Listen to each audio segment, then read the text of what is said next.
Hello my dear lovely students, हम कर रहे हैं chapter number 11 profit and loss exercise 11 A question number 17 continue करेंगे इस वीडियो में। इससे पहले की एक्सरसाइजेस के सॉल्यूशंस आप चैनल की प्लेलिस्ट में जाकर देख सकते हैं। ओके, स्टार्ट करते हैं। On selling N exhaust fan for ₹7350, कितने का सेल किया एग्जॉस्ट फैन? 7350 का। तो उसे गेन हुआ है, कितना गेन हुआ है? 1/6 ऑफ इट्स कॉस्ट प्राइस, उसके कॉस्ट प्राइस का 1/6 उसे क्या हुआ है? गेन हुआ है। अब हमें कॉस्ट प्राइस निकालना है फैन का। तो देखो बहुत ही सिंपल क्वेश्चन है। सबसे पहले हमें क्या निकालना है? कॉस्ट प्राइस निकालना है। तो हम उसे लेट कर लेते हैं। Let cost price of exhaust fan BX। ठीक है, अब हमें क्या दे रखा है? सेलिंग प्राइस दे रखा है फैन का। Selling price of fan is equals to ₹7350। अब हमें क्या बताया हुआ है? उसे गेन हुआ है, कितना गेन हुआ है? Is equals to 1/6 of its cost price, that is CP।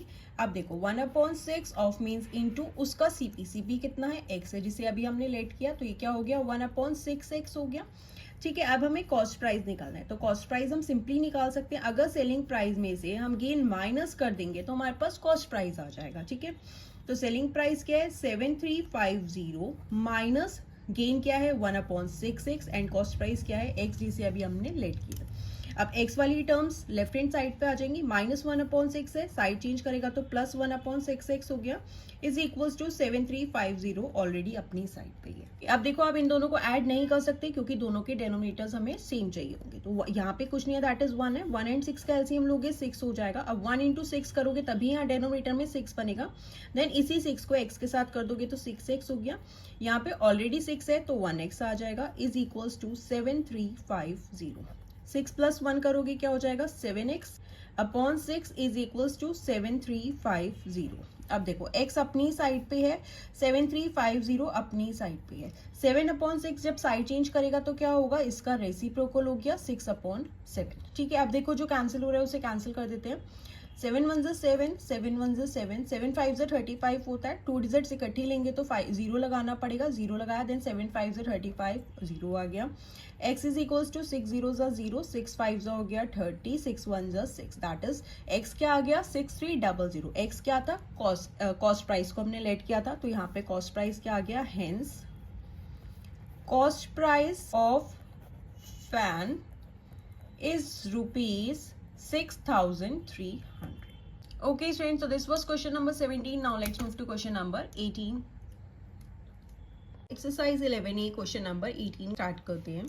Mohit sold a watch to Kareem at a gain of 10% and Kareem sold it to Rahim at a gain of 4%. देखिए क्या कहा है, मोहित ने जो है एक वॉच सोल्ड करी है। किसको सोल्ड करी है? करीम को। जब मोहित ने वो वॉच करीम को सोल्ड करी तो उसे क्या हुआ है? गेन हुआ 10% का। देन क्या कह रहा है? करीम ने अगेन वो वॉच जो है सोल्ड करी, किसको? रहीम को। जब करीम ने रहीम को वो वॉच सेल करी तो अगेन करीम को क्या हुआ? गेन हुआ 4% का। If a Rahim pays ₹14,300 for it, for how much did Mohit purchase it? And हमें क्या बता रखा है कि रहीम ने इस वॉच को कितने का परचेज किया है?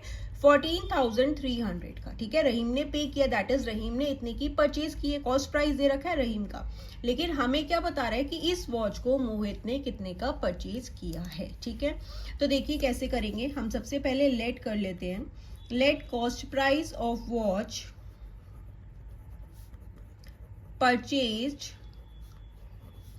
बाय मोहित। मोहित ने जिस प्राइस पे वॉच को परचेज किया है उसे हमने एक्स लेट किया, बट हमें क्या बता रखा है? गेन हुआ है उसे कितना? 10% का। तो हम इससे सेलिंग प्राइस निकाल सकते हैं। सेलिंग प्राइस कैसे आएगा? 100 plus gain percent upon 100 into cost price, यही होता है। अब यहाँ पे क्या हो जाएगा? 100 प्लस गेन परसेंट है 10 अपॉन 100 इंटू कॉस्ट प्राइस क्या है? X, जिससे अभी हमने लेट किया है। ये हो गया 110 अपॉन 100x। ये क्या हो गया?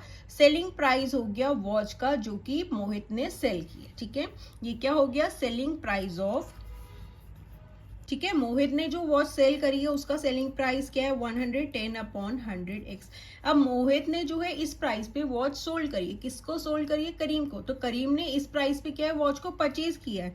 तो ये क्या हो गया, कॉस्ट प्राइस हो जाएगा किसका, करीम का वॉच। ठीक है, कॉस्ट प्राइस किसका हो गया, वॉच का, जो करीम ने परचेज करी है, क्या हो गया 110/100x। Got it. देखो अगर मैं आपको ये पेन सेल कर रही हूँ 10 रुपीज का, तो मेरा क्या है, ये सेलिंग प्राइस है, और आप मुझसे ये पेन 10 रुपीज का परचेज कर रही हो, तो आपका कॉस्ट प्राइस हो जाएगा। वही यहाँ पे हुआ, मोहित इस वॉच को सेल कर रहा है कितने का, 110/100x का, ये इसका सेलिंग प्राइस हो गया। लेकिन करीम इससे इस वॉच को परचेज कर रहा है इस प्राइस में, तो ये इसका कॉस्ट प्राइस हो गया। ओके एंड हमें क्या बता रखा है कि करीम ने जब इस वॉच को सेल किया तो उसे क्या हुआ है, 4% का गेन हुआ है। अगेन हम इससे सेलिंग प्राइस निकाल लेंगे 100 प्लस गेन परसेंट हो जाएगा 4/100 इंटू कॉस्ट प्राइस। इसका कॉस्ट प्राइस क्या है, 110/100x। ठीक है ना, कॉस्ट प्राइस ये है। अब क्या हो जाएगा, 104/100 इंटू 110/100x हो गया सेलिंग प्राइस। ये किसका हो गया, selling price of watch by Karim. ठीक है, अब ये करीम का सेलिंग प्राइस हो गया, लेकिन रहीम का क्या हो गया, ये कॉस्ट प्राइस हो गया। तो cost price of watch purchase by Rahim is equals to cost price of Rahim क्या हो गया, 104/100 इंटू 110/100x। ठीक है, एंड हमें रहीम का कॉस्ट प्राइस भी बता रखा है, कितना है, 14,300 है। तो cost price of watch purchase by Rahim की जगह पे 14,300 is equals to 104/100 into 110/100x। अब हम इस इक्वेशन को सॉल्व कर लेते हैं। ठीक है, अब यहाँ पे क्या आ गया, 14,300। अब जब 104/100 साइड चेंज करेगा तो इसका रेसिप्रोकल हो गया, 100/104 इज इक्वल्स टू 110/100x। अब हमें क्या चाहिए, x चाहिए, तो अगेन हम इसका भी साइड चेंज करेंगे, इस फ्रैक्शन का भी, तो इसका रेसिप्रोकल हो जाएगा इंटू 100/104 इंटू इसका रेसिप्रोकल कर देंगे 100/110 इज इक्वल्स टू x। ठीक है, दैट इज ये क्या आ जाएगा, cost price of watch purchase by Mohit, जैसे हमने x लेट किया था। अब जो कैंसिल हो रहा है उसे कैंसिल कर देते हैं, 0 से 0 कैंसिल हो गया, 2 5 10, 2 2 4, ये हो गया 2 5 10, अगेन 2 2 4, 1 बचेगा, 2 6 12, 2 5 10 0, 2 1 2, 2 3 6, 2 7 14, 2 1 2, 1 बचेगा 10, 2 5 10 0, 13 1 13, 13 5 65 हो जाएगा, अगेन 6 बचेगा, 5 65 0। ठीक है, तो यहाँ पे क्या आया, 11 1 11, 11 5 55 हो गया, 5 into 50 into 5 is equals to x। Sorry, 11 5 55 और ये 0 है, यहाँ पे हो गया 50। अब 5 5 25, 25 को 5 से करोगे 125 एंड ये 00 आ गए is equals to x।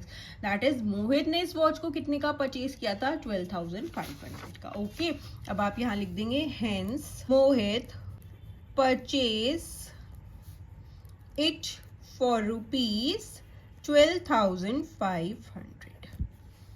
Okay students, so this was question number 18. Now let's move to question number 19. Question number 19 continue करेंगे। ओके, स्टार्ट करते हैं। If the manufacturer gains 10%, wholesale dealer gains 15% और रिटेलर को कितने percent का gain हुआ, 25% का। What is the production cost of washing machine whose retail price is 37,950। ठीक है, हमें क्या बता रहा है, एक वॉशिंग मशीन की प्रोडक्शन कॉस्ट निकालनी है, दैट इज वो वॉशिंग मशीन बनी कितने की है वो हमें बताना है। लेकिन हमें क्या बता रखा है, उसका रिटेल प्राइस है। पहले मैन्युफैक्चरर ने बनाया, उसको सेल किया किसको, होलसेलर को, तब उसे कितने का गेन हुआ, 10% का। होलसेलर अगेन किसको सेल करेगा, रिटेलर को, रिटेलर को कितने का गेन हुआ था, 25% का। और रिटेलर ने उस वॉशिंग मशीन को कितने का सेल किया है, 37,950 का। लेकिन वो वॉशिंग मशीन की प्रोडक्शन कॉस्ट क्या है वो हमें निकालनी है। ठीक है, तो सबसे पहले हम लेट कर लेते हैं। Let production cost of washing machine BX। ठीक है, जो प्रोडक्शन कॉस्ट है वॉशिंग मशीन की उसे हम क्या कर रहे हैं, लेट कर लेते हैं x है। अब हमें क्या दे रखा है कि मैन्युफैक्चरर को कितने का गेन हुआ, manufacturer's gain is equals to 10%। उसने जब मैन्युफैक्चरर ने होलसेलर को उसको सेल किया मशीन को, तो उसे कितने का गेन हुआ, 10% का। एंड हमने कॉस्ट प्राइस को x लेट कर लिया, तो हम सेलिंग प्राइस निकाल सकते हैं। सेलिंग प्राइस कैसे निकलता है, गेन हुआ है तो 100 plus gain percent upon 100 into cost price होता है। तो यहाँ पे क्या हो जाएगा, 100 प्लस गेन कितने परसेंट है, 10 अपॉन 100 इंटू कॉस्ट प्राइस क्या है, x। तो ये क्या हो जाएगा, 110 अपॉन 100x। आप चाहो तो इसे कैंसिल कर सकते हो, बट मैं इसे ऐसे ही लूंगी। ठीक है, अब देखो, अब ये मैन्युफैक्चरर का सेलिंग प्राइस। अब मैन्युफैक्चरर ने किसको सेल किया, होलसेलर को, तो होलसेलर ने इस प्राइस पे इसे परचेज किया, तो ये होलसेलर का क्या हो गया, कॉस्ट प्राइस हो गया।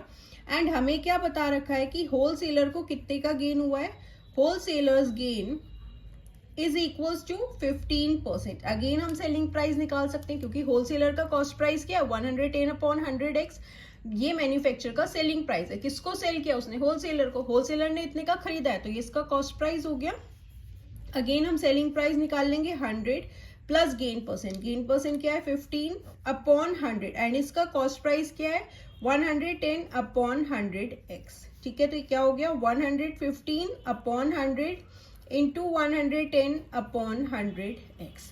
ठीक है, अब ये क्या है, सेलिंग प्राइस है किसका, होलसेलर का। अब होलसेलर किसको सेल करेगा, रिटेलर को, तो रिटेलर का ये क्या हो गया, कॉस्ट प्राइस हो गया। ओके, अगेन हमें क्या बता रखा है कि रिटेलर को भी गेन हुआ है, तो रिटेलर्स गेन कितने का है, retailer's gain is equals to 25%। ये रिटेलर का क्या है, कॉस्ट प्राइस है और उसे क्या हुआ है, गेन हुआ है, तो अगेन हम सेलिंग प्राइस निकाल लेंगे। Selling price is equals to 100 plus gain percent कितना है 25/100 इंटू कॉस्ट प्राइस कितना है इसका 115/100 इंटू 110/100x। तो ये किसके इक्वल हो जाएगा, is equals to 125/100 into 115/100 into 110/100x। ठीक है, अब ये रिटेलर का क्या है, सेलिंग प्राइस है, लेकिन हमें तो सेलिंग प्राइस भी पता रखा है ना, रिटेलर ने मशीन को कितने का सेल किया है 37,950 का, तो इससे हमारे पास कॉस्ट प्राइस आ जाएगी। बट रिटेल प्राइस क्या है मशीन का, रिटेल प्राइस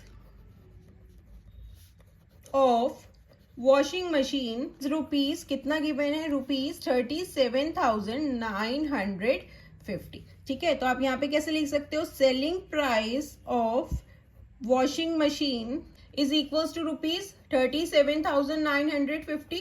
रिटेलर का सेलिंग प्राइस क्या है 37,950 और अभी हमने रिटेलर का सेलिंग प्राइस क्या निकाला, यहाँ पे आप लिख देंगे 125/100 into 115/100 into 110/100x is equals to 37,950। ठीक है, ये भी सेलिंग प्राइस निकाला है, किसके इक्वल होना चाहिए 37,950 का। अब हम इससे कॉस्ट प्राइस निकाल सकते हैं, प्रोडक्शन कॉस्ट आ जाएगी, देखो x अपनी साइड पे है 37,950 अपनी साइड पे। अब ये फ्रैक्शंस की फॉर्म में, साइड चेंज करेंगे तो इनका क्या हो जाएगा, रेसिप्रोकल हो जाएगा, तो ये हो गया 100/125। ठीक है, ये हो जाएगा 100/115 इंटू ये हो गया 100/110। ओके, इन सबका क्या हुआ, रेसिप्रोकल हो गया। अब जो कैंसिल हो रहा है उसे कैंसिल कर देते हैं, 5 2s are 10, 5 5s are 25, यहाँ पे अगेन 5 से हो जाएगा, 5 7s are 35, कितना बचेगा 2 बचेगा 29, 5 5s are 25, 4 बचेगा 45, 5 9s are 45 0। ठीक है, अब again 5 5s are 25, 5 2s are 10 0, 5 1s are 5, 5 4s हो गया 20, 0 से 0 कैंसिल कर देते हैं, 11 1s are 11, 11 6s are 66 हो जाएगा, 9 बचेगा 99, 11 9s are 99 0। ठीक है, 690 हो गया। अगेन ये 5 से कैंसिल कर देते हैं, 5 2s are 10, 1 बचेगा, 5 3s are 15, 5 2s are 10 0, 23 को 3 से करेंगे तो 69 हो जाएगा, ये हो गया 0। अब देखो यहाँ पे डेनोमिनेटर में सब में 1 हो गया हमारे पास, तो यहाँ पे क्या बचा 30 इंटू 4 इंटू 20 इंटू 10, तो यहाँ पे क्या हो जाएगा 3 4s are 12, 12 to 24, ये हो गया 24 एंड 1 2 3 3 zeros हैं, दैट इज 24,000 क्या है, प्रोडक्शन कॉस्ट है। एंड उसका रिटेलर तक आके उसकी सेलिंग प्राइस क्या हो गई 37,950। ओके, तो हम यहाँ लिख देंगे hence the production cost washing machine is rupees 24,000। Okay students, so this was question number 19. Now let's move to question number 20. And आप class 7 and class 8 maths new NCERT rationalise syllabus के सारे chapters के solutions channel की playlist में जाकर देख सकते हैं। And don't forget to like share comment and subscribe. Bye bye.